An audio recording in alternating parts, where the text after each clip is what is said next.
Good afternoon, everyone. I'm Gene Stinson, president of SCDC. Glad to see all of you this afternoon for one of our digital events that SCDC has been hosting for quite a while. And this one today is an economic forecast webinar with Mr. Ted Abernathy. But before I get to Ted, I'd like to give you just a few updates about some things that are going on with SCDC, some upcoming activities. First, as most of you probably have realized, that in 2021, SCDC is celebrating our 75th anniversary. Quite a milestone for any association, I would say. To give us a little bit of an update on that today is one of our committee members for that task force for that activity. And he's also happens to be our fundraising chairman. So Mr. Raul Peralta. Raul, take it away.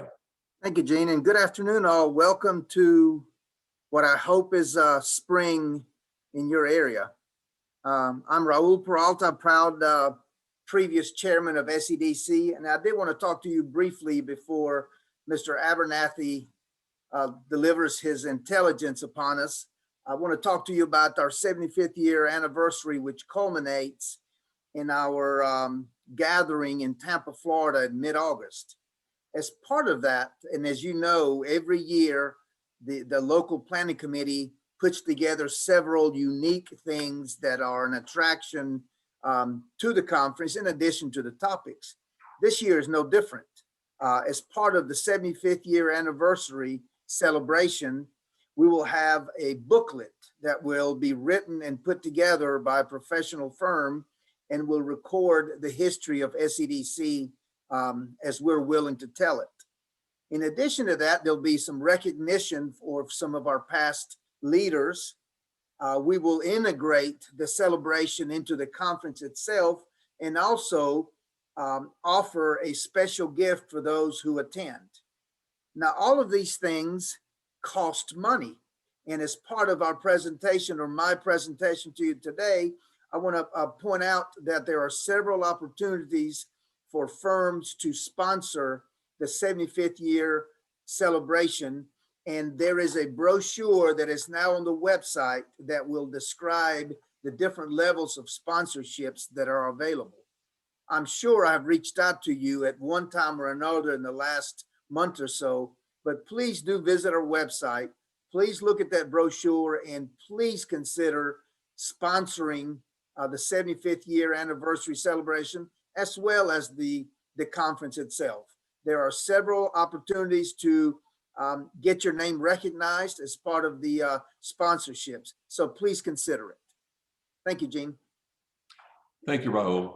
As Raul said, we've got a lot of good things planned. I think you'll enjoy it, and it'll be great that we'll all have the nice takeaway booklet as a memento that we can keep, and it'll have a lot of good shelf life there for us. And I also want to give you kind of an update on a few other things. You heard Raul mention specifically the annual conference that we'll have in Tampa. That's August 15th to the 17th. Our theme this year is on resilience, and we're going to feature sessions that are going to identify characteristics of communities as far as that are resilient and ways that you can build a resilient community. Some of the sessions right now that we have being considered are, one will be a kickoff from representatives from the Brookings Institute on community resilience. Be looking possibly at some reshoring initiatives. Workforce development always is going to be an item for us, and talent attraction as well. Be looking at renewable energy, and always our most popular event is our site selections consultants panel at the end of the day on Tuesday. We're also this year, we're going to be doing on Monday afternoon, we're going to do two sessions for the afternoon. We're going to break it up and do kind of a track. One has more of a big community or urban focus on it, and then the other concurrent sessions will have a smaller community or rural type of track. For the urban, we're looking at something along the lines of what's next for office space, and then also a redevelopment session. And the rural track, we will be looking at broadband initiatives, and then just the title of Understanding Your Rural Advantage, which I think will be a very interesting session. So that's just some highlights. You can see online those that have registered and right now we're doing very well with registrations.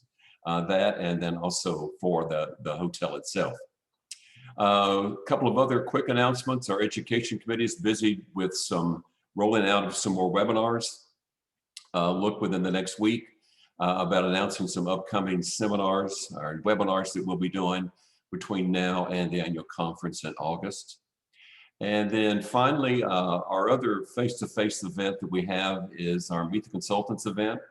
And as you know, this is one of those that we've been doing for several years. Last year was the first time that we were not able to do it face-to-face, but we did it virtually. It went very well. So in our planning session back in November, we came up with the idea of, well, for 2021, why don't we try and do both? So in 2021, we're going to do in the spring, we will be doing a virtual Meet the Consultants, what we called last year. It was coast to coast because we were able to tap into any consultants for anywhere in the country.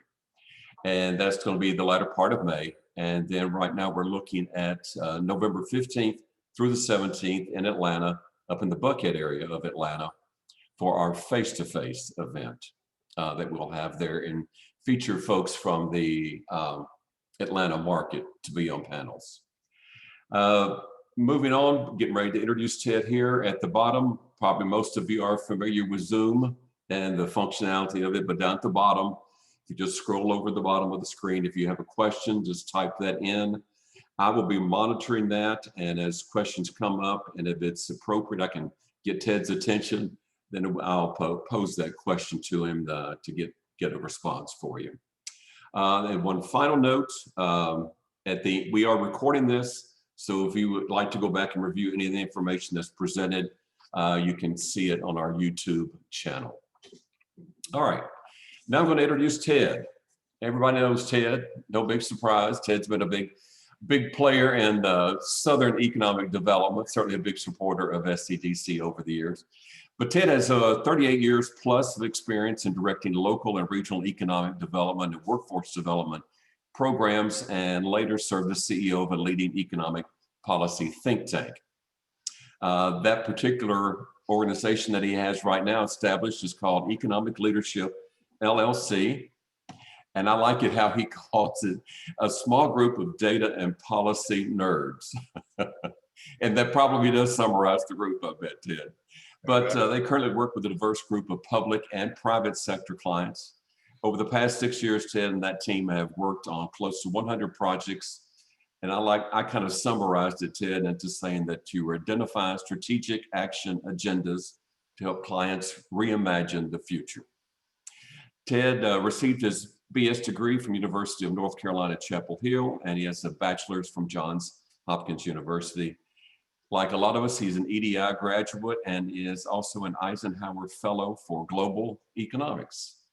So everybody, welcome Mr. Ted Abernathy. Virtual clapping there. Welcome, Ted. Thank you. Virtual clapping's cool. We like that. Let's see if we can get this on here today. And that should look good. Gene, everything sound good, look good from your end? Looks good. All right. So it's nice to be with you. Raul called me Mr. Abernathy. That's the first time he's ever done that. So the day started out pretty good today. Gene asked me to start talking about the two things that we get asked the most. We're doing work now in about a dozen states, about 2/3 of them in the South in the SCDC scope. And the two questions that I always get asked is, when is all of this over? And what's changed once it's over? And so today we're going to try to jointly figure out how to reimagine whatever the next new normal is. And I encourage you to ask questions, challenge us. Let's see what we can come up with together. I'm going to leave time at the end, a significant amount of time, 20 minutes or so, for us to ask those questions of each other. And when we get to that part, I hope that you'll come up with some good ones. So we start with what was normal before the pandemic. Where were we when we were all feeling good about ourselves about 13 months ago? At the end of 2019, it had been a pretty good run economically. But if you think about what we were talking about then, we were talking about all the change that we were expecting. We were talking about how complex the world had gotten. We're talking about all the disruption that was likely And the word acceleration was used by everybody who did a talk to SEDC that year. We talked about what technology was doing with robotics and blockchain and Internet of Things. We were talking about global issues that might disrupt us, like cybersecurity attacks or weather or governance changes around the world. And this is a slide that I had that year, and it included pandemics. We were talking about our social and work changes, that we were talking about fertility that was dropping in America and longevity that was gaining, and the need to move from degrees to credentials. So when you think back about the good old days when things weren't as disruptive as they were, we were thinking they were pretty disruptive. Then the economy started changing on us. About next week, this time last year, the ACC and SEC conferences in basketball were disrupted, and everything started to change. So here we were running along for 10 straight years of job growth, and then all of a sudden we lost 22 million jobs. Now we're back about 57% of that, so we're still down 9.5 million jobs. So that's a significant number in the US. And at the rate we're going, if we added as many as we added last couple months, then it would still take us several years to get back to the job levels before. And we can have a good discussion about whether those job levels are coming back anytime soon. I want to encourage you to think, when you think about this pandemic, though, to think about the fact that it's been unequal. When we go around the country and talk about the pandemic, it is not the same discussion in the different places we've gone. And we've done work in New York State this year and in Washington State this year, but we've also done work in the West where it's very different. This is what happened from December of 19 to December of 20 in terms of job losses, and the SEDC states are in the green. But if you look around the country, everything from Utah and Idaho gaining jobs during the pandemic to places like Hawaii and New York and Massachusetts losing double-digit jobs. Most of the South, in fact, every state in the South actually had job losses that were less than the national average, some of them really small, but you can see that the bars are very different. Different places were feeling this differently. It's also true of different sectors. So this unevenness is part of the story. If you look at what's happened over the last 13 months by sector, most sectors are down a little. Financial services, not much overall, but look at the leisure and hospitality sector. That's the 20% drop that has been a big part of the data that we see that talks about huge job losses. We go to a lot of states now, and their business and professional service jobs are actually up over the last year. Their financial service jobs are actually up over the last year. Sometimes their construction jobs are up over that period of time. So it's been mixed by location, and it's been mixed by industry. It's also been mixed by people. If you have a BA or more, then this pandemic didn't in fact affect you very much. It's less than 1% job losses. And in fact, in most states, it's actually not any job losses. But if you were at the lower end, if you only had a high school degree or you had less than a high school degree, then job losses piled up double digits for less than a high school degree. So overall, when we have this general conversation with these general averages about what happened, we're not talking about the same thing when you're talking to different people, different industries, different companies, or different places. Even retail sales, which when this all started, we all talked a lot about what the bellwether might be on retail sales. And retail sales is back to where it was before all of this started. But if you look at it, the purple line is retail sales. You see the big drop in March and April, and then all the way back, but we don't spend it on the same things. The goods that we consume are the red line at the top. We buy a lot more, as my mother would say, stuff than we used to. The services that we consume because of the lockdowns and other things are much lower. And so those Amazon boxes keep piling up on our doorsteps, but we've changed all of our consumption patterns. And whether or not we go back or not to the old thing is really the question. But even inside retail trade, very different. Clothes, we buy a lot less clothes. We buy less sporting goods, less music, less books. A lot of building materials. Those DIY projects have been piling up, and a lot of us have taken the time to fix that. So around the country, the unevenness is is the watchword for economics. So what I want to do is talk about the future, and I want to give you 10 things to consider. This helps organize it, and all of those nerds on my staff say that if you can number things, then people remember a little better. So let's try to get 10 things that we can consider as we go forward. The first is the good news. At some point, probably the summer of this year, the recovery is going to accelerate across most of the U.S. We're already seeing a lot of the green shoots of an economy that's coming back pretty good. When we look at the U.S., we do one of the jobs I hold is economic advisor to the Council of State Chambers of Commerce, and we look at the regions in the country like this. This is almost exactly Gene, your regions, but when we look at them in terms of how they've been impacted. Well, this is COVID deaths as a percentage of population. And as you can see on the chart, the South's in the red here, really different impacts. So around the country, in the bottom half of the chart, people are already open. A lot of places have opened up. Even in the top half, some have opened up. And you're seeing real reduction over the last, especially 6 weeks in the cases. Keenan Institute at the University of North Carolina did a probability of us getting to this herd immunity by month. And as you can see from them, late this spring, they're expecting the vaccinations to pile up to the point where things start opening up again. And as they open up again, the economy is going to jump a little bit. A couple factors to keep in mind. One is that if distribution stays moving along, that'll be great. If there's not a mutation in the virus that causes these vaccines not to work, and we're watching that on the outside. We just passed an additional stimulus, and how that impacts those $1,400 checks plus are going to hit the economy pretty substantially.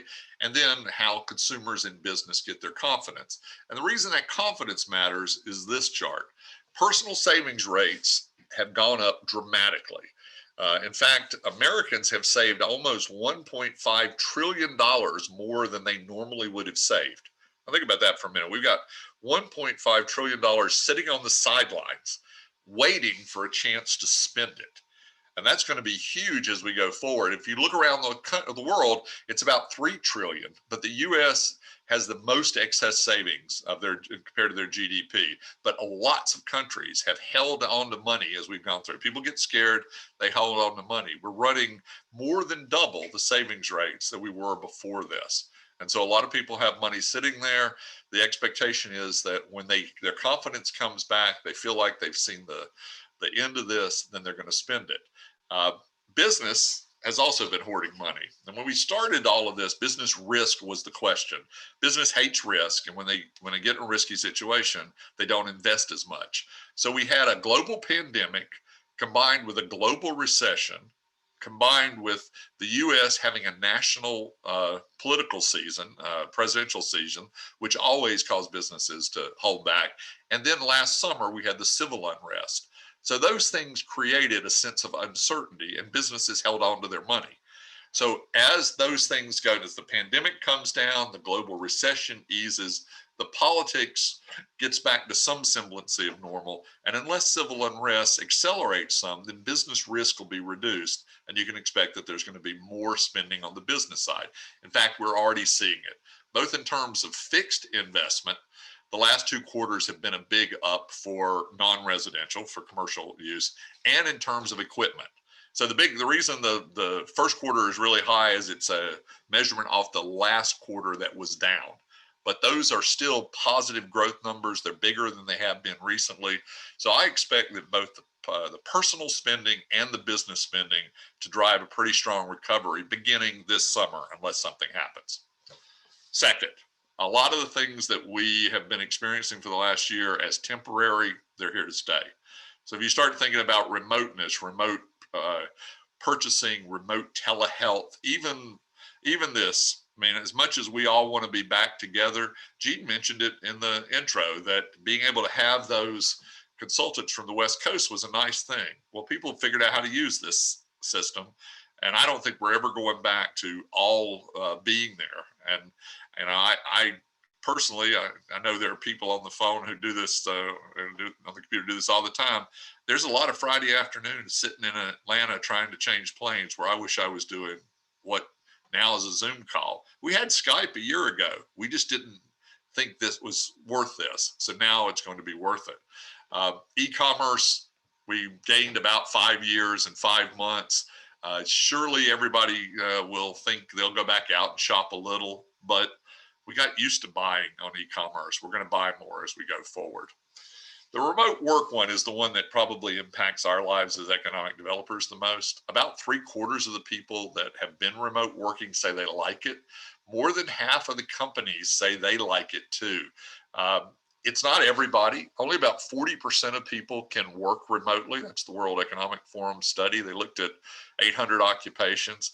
So of those people who can work, the expectations that I see now from companies and from McKinsey and Deloitte and everybody who's publishing is that some hybrid of people working 2 to 4 days at home into the future for that 40% that can is going to be the way we go in the future.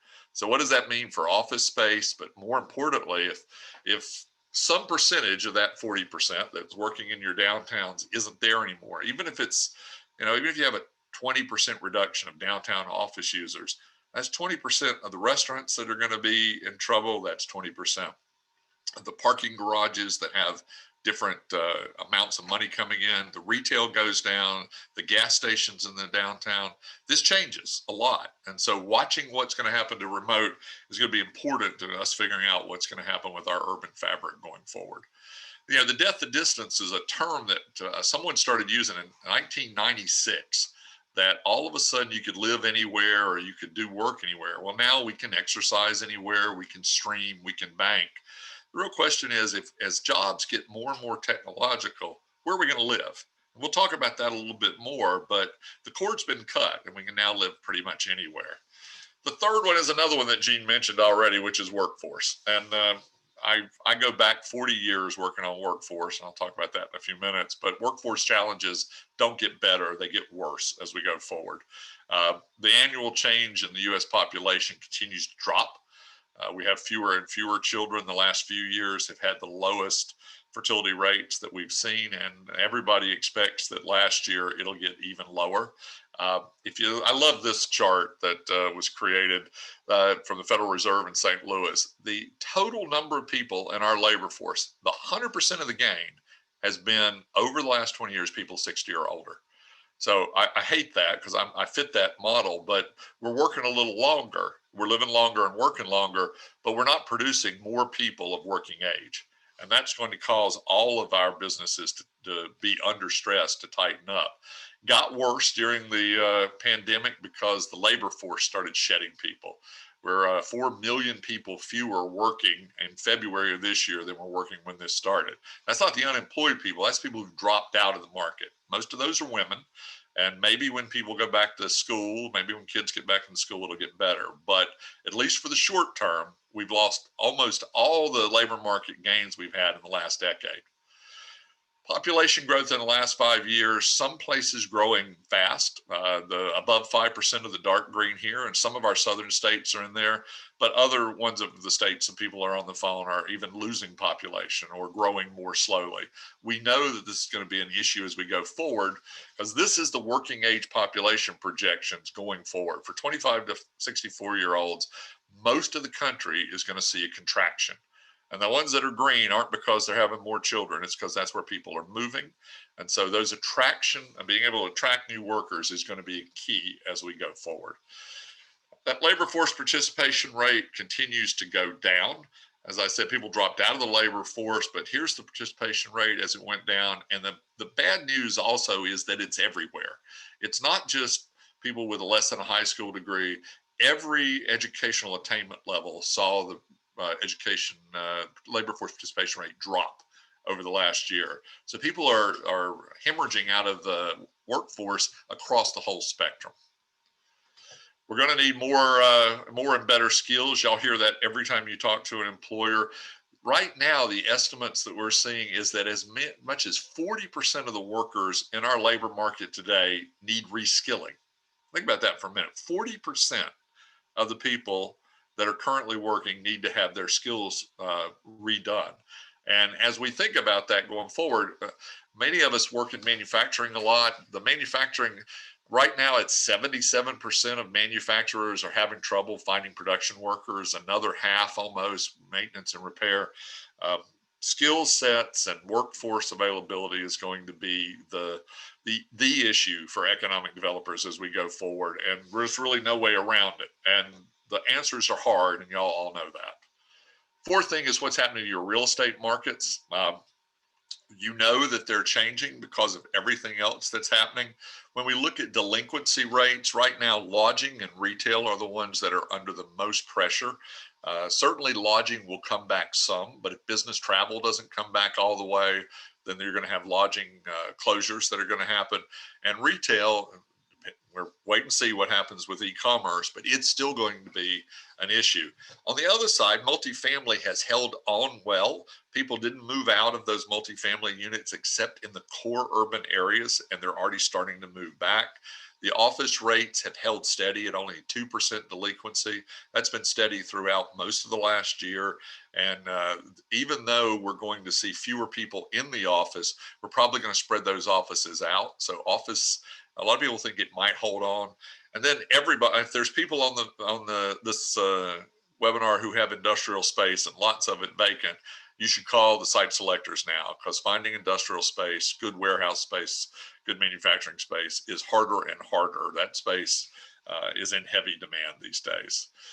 And housing markets, they have been explosive. They're expected to stay that way. This is the growth in existing single family home sales. This is the growth in new single family home sales. The housing markets have just gone crazy, and house prices, rental rates, everything else way up over the last few years. The fifth one is around small business. Most of you know that your small businesses have taken the brunt of the pandemic. Estimates are between 30 and 40% of the businesses that started 2020 won't make it to 2022. We've been watching closely the Census Bureau. They've been doing a survey about how the impact has been, and it's steadily been 3/4 of small businesses have negatively impacted. Just a few have been positively impacted. But we also see a lot of small businesses starting to reform. Bankruptcy took care of some of their debts. Now they're reforming as they go forward. I'll give you a prediction on this in a few minutes. I think more than anything else, people have talked about whether or not everybody was leaving the cities and moving out to rural America, whether or not they were going to leave those dense areas and move to the less dense areas. Well, over the last decade, people have been moving out of the big cities already. Places over 1 million were already net losers of migration. And it's gotten worse with the cost in San Francisco, Los Angeles, Chicago, Seattle, New York. Those cost factors have really driven people. But a lot of other cities, especially our southern cities like Nashville or Orlando or Austin or Raleigh, they're growing, and they're growing rapidly. Those mid-sized cities have been growing. So when you think about where people are going to migrate, I don't think we know yet. Right now, we have data from a couple moving companies.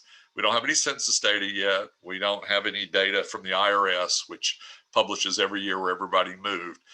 Data on how many people moved looks like it's not much different last year than it was the year before. So the question is, did more people move out to less dense places? The answer is sure, initially. Lots of young people who lived in urban cores moved home with mom and dad because their jobs weren't there anymore. Their service sector jobs, their restaurant jobs, their theater jobs, those kind of things. Are they going to move back in the cities? Many will. Others will look at options somewhere else. But are we going to move to rural anywhere? I don't know if the answer to that is yes or not. We are going to move to places that have the broadband we need, that have the other services that we need. In fact, when we look at places, we look at competitive things for rural places. We've been doing this for several clients around the country. You need to strengthen the healthcare. You need to have housing options. You've got to have broadband. You need to attract talent and expand support for businesses. That's not everywhere in America. That's some places. And I think ex-urban areas, more suburban, the next ring out, absolutely. If I only have to commute in one day a week or 2 days a week, I can live further out. but I'm not going to live away from those jobs. I'm not going to live away from the airports or the services that I can get. And if I can't get broadband, I'm not going to live there at all because I can't do any of my work. Seventh is that the political priorities of President Biden are different. If you look at the maps of who carried what, there's no doubt that President Biden carried a lot of urban America and the urban South. And his politics are different, and they will have different priorities. We've seen that already with additional stimulus and the focus on COVID. But immigration rollbacks have happened. There's a more focus on the climate with Paris Agreement, probably police reform, criminal justice reform, a lot more money, and there's a bunch of it in the current stimulus bill for education and job training. Some of that is presumed if you were to get all of this tied up with an increase in corporate taxes. And then there is a Made in America proposal that we ought to follow. It's coming in the next few months around new investments in R&D, especially 5G, electric vehicles, materials, some supply chain incentives. You're starting to read a lot about that. More extended buy America, and I think all of these things come together to change the types of clients we're going to see more of as we go forward. We're going to see less of some, more of another, but the political strife that we've been dealing with isn't going to change. Pew did a study recently, survey that asked the question, and they asked voters, how many of them believe the following statement? Not only do we have different priorities when it comes to politics, but we fundamentally disagree on core values. And 80% of Trump voters and 77% of Biden voters agreed with that. There are fundamental differences that don't change when we change who's in office. There's still a lot of people that are not going to be happy. If you look at the top issues and the top priority changes, the biggest areas of difference are around race and climate and around the virus. The areas of agreement, though, are about strengthening the economy, improving jobs, keeping Social Security, and defending against terrorism. The one that concerns me the most is the ones that the public doesn't seem to care about at all. That includes things like trade, transportation, and immigration, all of which are important to our economic development success. We'll watch all of these as we go forward. Mostly, you're talking about the seam in between the two parties and the two extremes, but you still can expect that with the Congress set the way it is, that you're going to have different investments, and that especially is going to cause different foreign investment into the U.S. Those foreign investments are part of number 8, which is the geoeconomic issues that we're going to have. They're reemerging, and we're currently at our balance of trade as the most negative that we have seen in more than a decade. We've been exporting more petroleum, but as far as goods go, the last year has really accentuated our increase in purchasing. Most of those Amazon boxes that show up on your steps are goods that were bought overseas. And so trade deficit's going to be a big deal as we go forward, as is the U.S. and China rivalry. Some of you have been following the last few days that China is having their big convention. They're creating their next new 5-year plan. And wanting to be more technology independent is the key for them. They're going to flex their muscles, and we've seen this with Hong Kong, and we will certainly see some more with Taiwan as we go forward. But the pandemic has had our eyes turned inward, and they should be, but there's going to be more international stuff that impacts us as we keep going. That's going to have a big impact on us internally for logistics, how that's being done. Many of you have already seen this. You've seen the logistics surge from Amazon fulfillment centers and others. But as we go forward, it's about supply chains. And I think that Industry Week, this is not my term, Industry Week came up with this great idea that 2020 looked like a supply chain whack-a-mole, that every time something looked right in supply chain, it got turned around. Before 2020, before the pandemic, for the last 10 years, all we had talked about with supply chains was efficiency. Let's make everything as efficient as possible, just in time. 2021, now it's talking about resiliency, just in case, because the disruption proved to be more damaging than all the efficiency gains. So you're going to hear a lot more about supplier redundancy, a lot more about localized networks and automation, and you're going to see a lot of supply chain work built around data analytics and especially artificial intelligence forecasting. Those supply chains become important for you, and I'll tell you why in a minute. We've seen a lot of reshored announcements. An HSBC survey said that many companies are still planning to expand their China footprint. Wall Street Journal reported on that recently. China's still a huge market, so people aren't going to leave China, but you're going to see a lot more reshoring and redundancy reshoring in transportation equipment and computers and electrical equipment. A lot of different areas where the Biden administration is going to incent, much as Japan has done and India has done, certain supply chains to be within our borders around medical things, around everything related to defense, more around food production. So I expect that you're going to see more announcements in those areas, more projects coming your way. Ninth is one that I wanted to bring up because I don't think we talk about it enough. The pandemic's been hard on everybody, not just the people who died or the people who have been impacted by people who've been sick, but around the country. We're doing work for the Florida Chamber right now on the secondary impacts of COVID around health and sustainability and safety. Alcohol use, anxiety prescriptions, opioid overdoses, suicide rates, domestic violence, they're all up dramatically in America. There is a mental health impact that we're going to be feeling for a long time. Kaiser Family Foundation projected that about half of us have felt a mental health stress come out of the last year.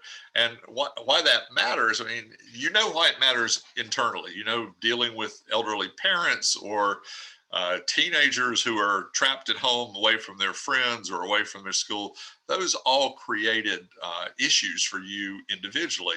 But it's also true that health rankings and productivity are pretty correlated. And so companies are starting to look at these health rankings and how they're done.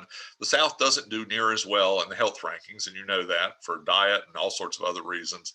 But there's a straight correlation. And as health rankings change, mental health becomes part of that, then I expect that you're going to see more questions from site selectors on a lot of these kind of issues over time and what your localized health response is. You already know that the hospitals and healthcare are important, but this also becomes a competitive issue as we go forward. And then finally, the rapid rise of data analytics. Everybody's measuring everything in the world these days. This is a chart we do every year that looks at how all the state rankings are done by Forbes and CNBC and how that does against actual economic performance. Down in the green are all the states that everybody seems to think are wonderful and turn out to have good economics. Across the range, you can see there's pretty good correlation here. There are some outliers. People look at those kind of things. They look at advanced industries and where advanced industries are growing around the country, and they're concentrating. We look close at advanced industries. We can look at down to the metro area, and you can see some of the leading growth in GDP and jobs. Austin's in there, Raleigh, Charleston. But we can look down into the 300 metro level and see where the growth is happening in the industries that we expect to be fast growth in the future. The largest advanced industry changes over the last few years: software, data processing, systems design, basic chemicals. In fact, we looked at 4 that were having high job growth, and some of the states that have the highest percentage: motor vehicles, you can see southern states, 5 of them in there. We have good representation in medical equipment, good representation in pharmaceuticals and in software, and there's a lot of different states. And so as we look forward, a lot of different states are going to be digging in deeper in these areas. Even tech occupations, a lot of southern states are centers for technology growth. We're seeing that, places you might not expect, but movement still out of the upper Midwest and the Northeast to the South. So you're left with all of that kind of information, and you feel like you're in the middle of this churning river, and your job is to try to navigate it for your communities. And that's tough as we go forward. you're going to end up playing three roles, I think. One is your organizations are going to be data depositories more so than ever for people looking for information they can't get easily. You can get a lot more information easily as you go forward, but expect yourself to be that data depository. Hey, Tim, we have a question. Sure. This is our friend Gray Swope. What is the short-term and long-term impacts on talent pipeline given difficulty of effective remote learning? Harder question. So remote learning is getting better, but people are going to be back in the fall in community colleges and schools, and I think that that's going to pick up. I don't think the talent pipeline gets better until learning improves, Gray. I think that it's not that it's just remote; it's that we're not teaching to business standards, and I think that's the problem. This slide, I was going to say, I spoke the first time about the problems economic developers have working with workforce developers when we were using transparencies. For all the younger people on the phone, that's a transparency machine. You put a little piece of film on it. This has been a problem for our field forever. And as we go forward, you're going to have to take a greater and greater leadership role, and it's no fun. That means you're going to learn some of the federal programs, but you're also going to have to lead outside of those programs. Workforce boards are great, and I've run a couple in my life, and they have a role to play, but the community colleges don't listen to them, and the CTE coordinators don't listen to them. They're going to listen to you. You're going to have to take a lead in this, and that's the second major role that you're going to have to play. You're a data depository, you're a workforce leader. And I think the third way of thinking about economic development in the future is thinking of you as the business concierge for your community. If you take a few minutes and think about why you would hire, why would you go to the desk at a concierge, it's because they've gotten a whole lot of information that's useful to you, and they've filtered it to answer your question and get you what you need. And that's what you do anyway, but that's the model for the future, is more and more information in, sorting it, managing it, and providing that information on a just-in-time basis. That gets harder and harder, and your job, the bar for your job keeps going higher. This is Gene looking like the future economic developer. I think maybe even the association manager, Gene. But the bar just keeps getting higher as we go. Finally, I wanted to end with giving you 10 predictions. First is that affordability is going to be a key for relocations. People are going to move to more affordable places, but not to rural places that don't have what they need. And that includes health, housing, and broadband. Clusters, which we started talking about in depth in economic development about 20 years ago, I think are just reaching their key point, because I think that we're going to dig deeper into clusters because of workforce debt. So right now, your strengths are probably your greatest opportunities because you already have the talent trained in that area. Climate risk rate is rising as a location factor, and that's not just climate change, that's risk. So I'm sitting on the coast of North Carolina, and hurricanes come here fairly regularly. It's a risk factor. There are risk factors that impact all of us. I think that small business formations will set a record in 22. And you're going to see a lot of them, and you're going to see a lot of new ones that are going to want help somewhere. So make sure that your triage operations are ready for small business. Talent attraction programs are exploding around the country, more and more interesting ones of paying people to be there. I think you're going to see more of them, but you're also going to see the question of, so where do I live and where my company is, does it matter? Does it really matter where I'm sitting if I can do it remotely? But expect talent attractions, whether it's Vermont's, 10,000 to come, or Oklahoma's aerospace, or Kansas's opportunity zones. There are a lot of people doing some really inventive things. My friends in Northwest Arkansas will give you money and a mountain bike if you'll come be a tech talent there. So look for those kind of things. The workforce shortages are going to accelerate unless we do something dramatic with the learning that Gray mentioned. You're going to see a real push toward automation, as many and as much as you can. So expect to start seeing your job numbers drop compared to your investment numbers. I think we're going to see more civil unrest in our urban areas because equity has really become an issue in those areas. We can have a long debate, and I'd love to talk to people about this, but I don't see this getting better before it gets worse. The East-West decoupling of technology is going to start in the next couple of years. China does not want to use American standards. America is going to beat up tech industries that in the next few years, both from the right of our political spectrum and the left. And our tech companies are going to get beat up pretty good. And at the same time, China is going to be trying to compete with them. So expect huge changes in technology over the next few years. And then health and higher education. Telehealth changed everything.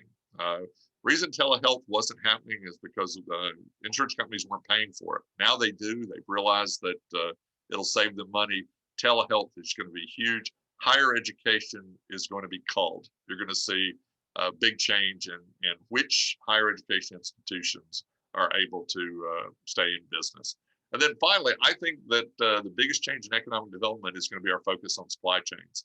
And I think that many people have done it over the years, but companies are going to be looking for that localized supply chains with redundancy. And you're going to spend a lot more time with your major employers making sure that their supply chain is as tight as it can be, because I don't think there's anybody that expects this was the last major disruption we'll have in the coming years. So our corporate motto this year is change is accelerating, competition's increasing, and serendipity is not a strategy. So be definitive about what strategy you can have. So I'll stop there, Gene, and see if we can get some people to ask questions, and hopefully there's one or two easy ones, but I'm happy to take as hard ones as we can get. I'll stop the sharing so we can look like this. So we've got Ted on pause, and so we'll take just we can chat a moment or two, Ted, and see if anybody else got any other questions. But sure. One comment came through, another great job, and absolutely it was. Good. That was my mother, right? Yeah, I'm sure. No, technologically, it wasn't my mother. Yeah. No, I think, Ted, you just hit it right on the nail, on the head. My goodness, it's and so much of what we've been talking about in other smaller groups is the comments about things that are going to change, like you said, and I think that the communities that are positioning themselves as lifestyle destinations, those are the folks that are going to do a good job of attracting that talent that comes in. So, yeah, I think that we all got excited, Gene, in the middle of this pandemic and started saying everybody's going to run out of the cities and they're just going to run everywhere. Yeah. And a lot of communities got really excited about that. Data analytics are important to people running everywhere too. I mean, they do their research these days, and I can see people saying, draw those circles wider, draw it an hour out, or even an hour and a half out if you only have to do it once, twice a week. But they won't go and live there unless they have good health care, good broadband, and some housing choices. And that's not everywhere. And so this is not the panacea for rural America, but it does offer more places, more opportunity. And I think some of them are going to get pretty aggressive, and I wouldn't be surprised if some of them got in there. Yeah. Ted, we've got a few questions. Can you pull that up and take a look at that, or do you want me to? Sure. No. Scott, how intense do you think the inflation will be in the coming years, and what impacts? So I think it's going to float up. I think you'll see more inflation, Scott, than you've seen in the last few years. I think the target of 2%, I wouldn't be surprised if we snuck up above that. We've certainly printed a lot of money. I think that the question that will come up is whether or not all that savings gets spent. And I know a bunch of it's going to get spent. So a bunch of it's going to happen. We're all pent up. We're going to spend money on travel and eating out and going to the movies. We're going to do some of that.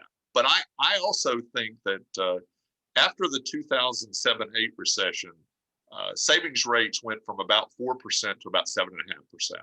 People held more. And so they were better prepared this time. I think they're going to hold more again. And so if they don't spend it all, and I think that We're not going to see as much inflation. I think we'll sort of let the air out of this as we go. I don't expect interest rates to go up very quickly anytime soon. The housing market's going to have its own throttle. There's just not enough of it. So we've already seen the price jumps on it, but there's not enough new housing hitting the market. So yeah, there's going to be more inflation, but I don't think it's going to be as high. I wouldn't be surprised to see 4% be the peak. Let's see. I'm trying to do them in order because they all popped in now.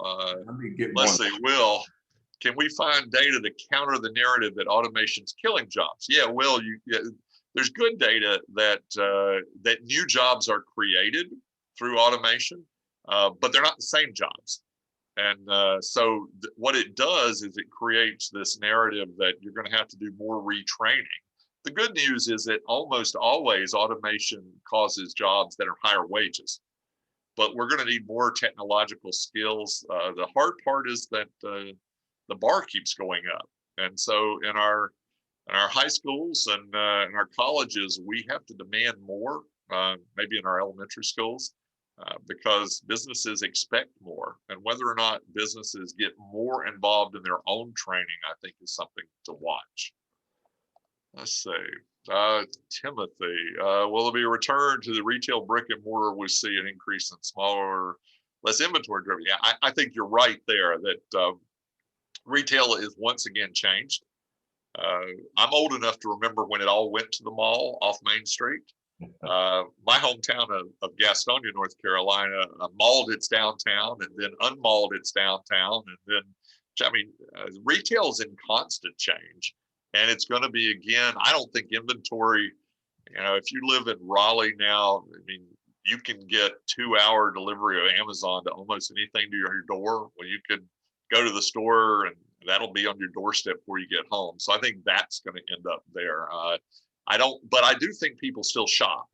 And so I think you're going to see brick and mortar, but you're not going to see, you're going to still see Costco, but you're not going to see row after row of stores with a big back room full of inventory. Let's see, the workforce participation rate, Tim Weston.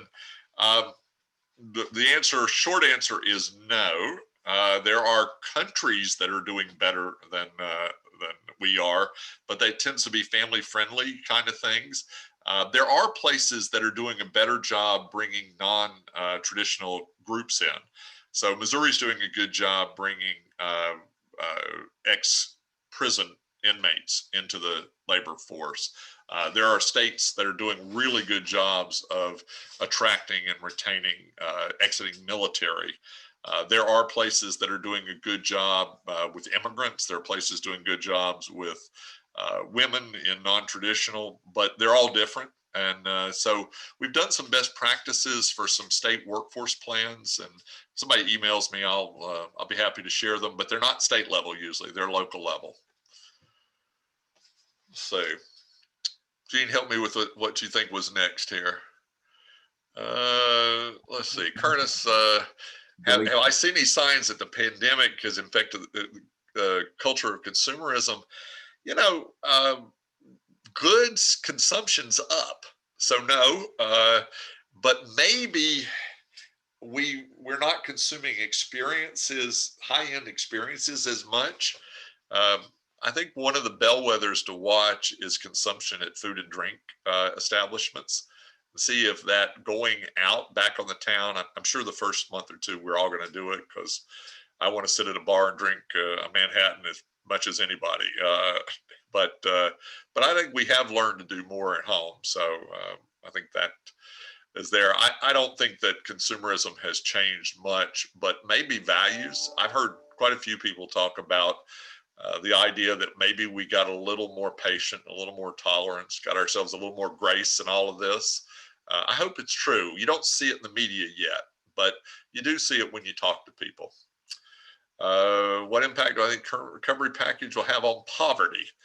Short term, good, George. Giving people more money means they spend more money, and it'll have a lot of impact at the lower end of the economic scale. The question will be, what does it do long term? And I've seen some of the stuff about children's poverty rates, and we've seen around the world some people who've been able to cut children poverty rates. I think it's a broader discussion, though. There are conservatives who like the idea of direct payments to individuals so that it's not filtered through a government agency. And I think there's room for a discussion on the right and left of, we haven't done anything for poverty. Some of you know I used to run the Southern Growth Policy Board. In '86, there was a study done that we were going to half poverty over the next 20 years. Well, in 30 years, poverty rate stayed the same. We spent a lot of money, but it stayed the same. So it's clear that what we've been doing doesn't work. Julie, if you've got cold storage, tell somebody, because the demand for cold storage space is explosive. And I think that you're going to see a lot more of it. And I think the food supplies inside the U.S. borders, or at least nearshoring to North America, is going to be there. Double dip recession,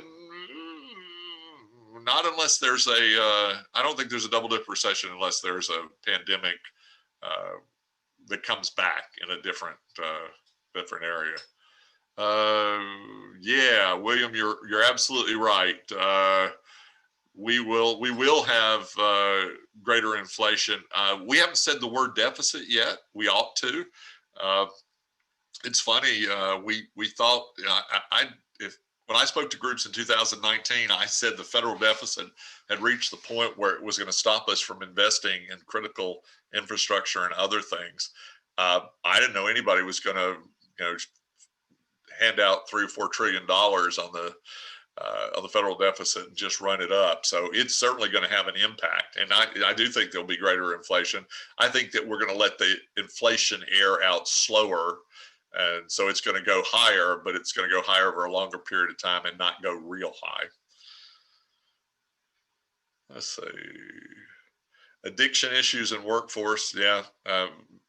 Been around forever. I wish it was easier, John, to deal with those. It does impact the lower end, but it's probably tied to dropouts at that rate. I like the idea of engaging students in middle school at the latest, and in elementary school into more exposure to types of jobs that'll be there. I love internships that are there. We're doing work right now in Russellville, Arkansas, and Greenwood, South Carolina on really narrow workforce strategies, because they already have good policies, but how do you make them better? How do you engage more kids further down? And basically, how do you engage their parents?